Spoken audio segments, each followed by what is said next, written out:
getting back on stage the first time was terrifying. Really? Terrifying. And you If it never wasn't for experienced Brantley, that if it wasn't for beforehand? Brantley, I would not have got back. I would have never played music again. Really? Yeah. Honest to God, yeah. He saved my music career because he wanted me to go on tour this year on the Tattoos tour, but we have to book that, in advance, and I can't. I wasn't sure till I did it. I'm like, I can't commit to March 1st. I don't know what's going to happen. I haven't tried yet. So he goes, so I couldn't commit. And I was just terrified to go back out. And he goes, look, you're going to come out with me 2 weeks, 3 shows each week. His arena, big, huge shows. And he brought me out in the middle of his show and let me do 15 minutes in the middle of his set. This is his tour. He's, I mean, unheard of. Yeah, I mean, Yeah. Bert Kreischer's probably not going to let you come out and do 15 minutes in the middle of his routine. I mean, that's not normal. I wouldn't even think to ask anybody that.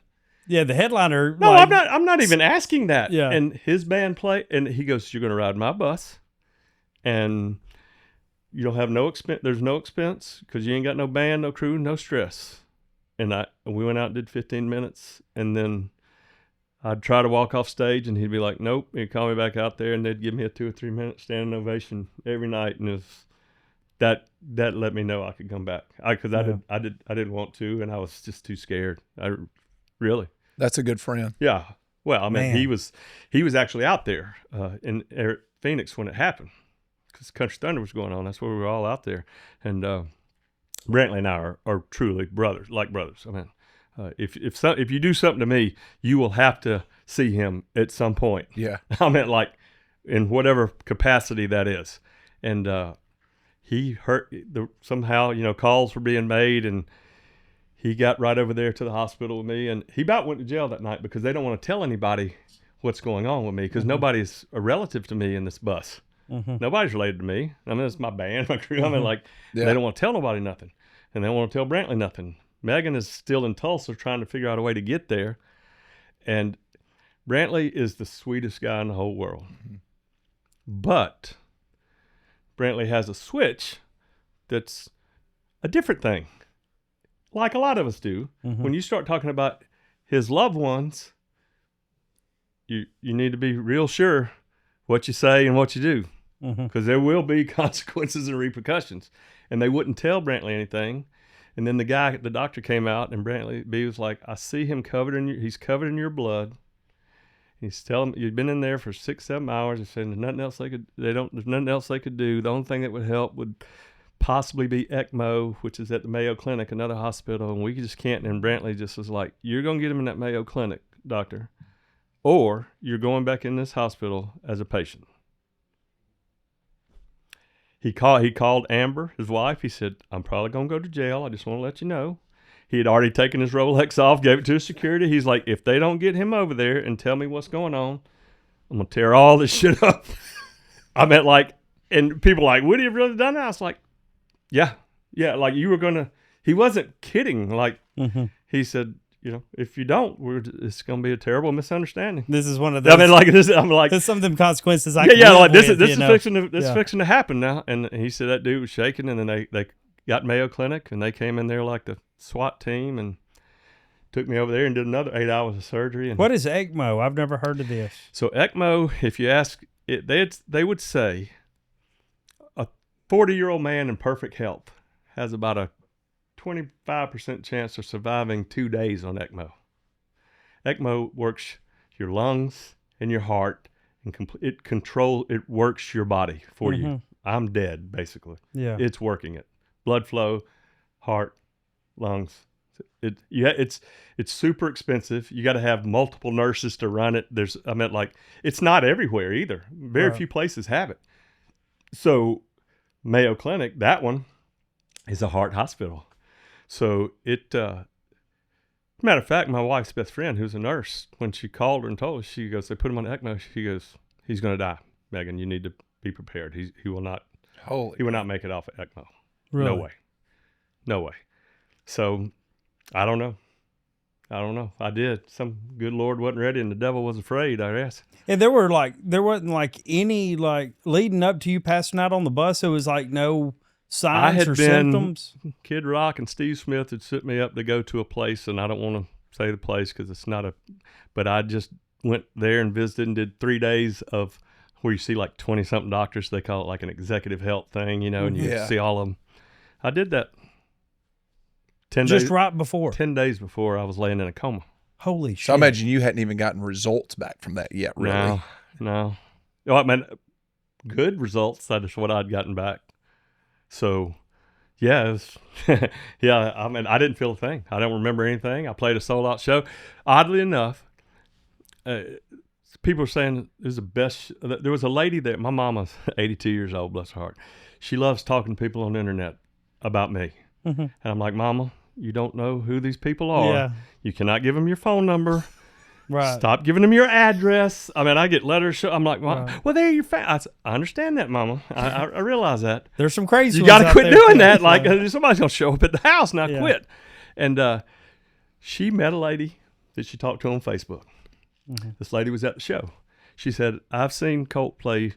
My husband and I have seen him 10 times in the last 15 years. She's like, this was the best I'd seen. I mean, he was rocking. It was unbelievable. She said, we walked outside and we saw ambulance, police, and chaos, out parking lot by the bus. She goes, but they didn't know what was going on.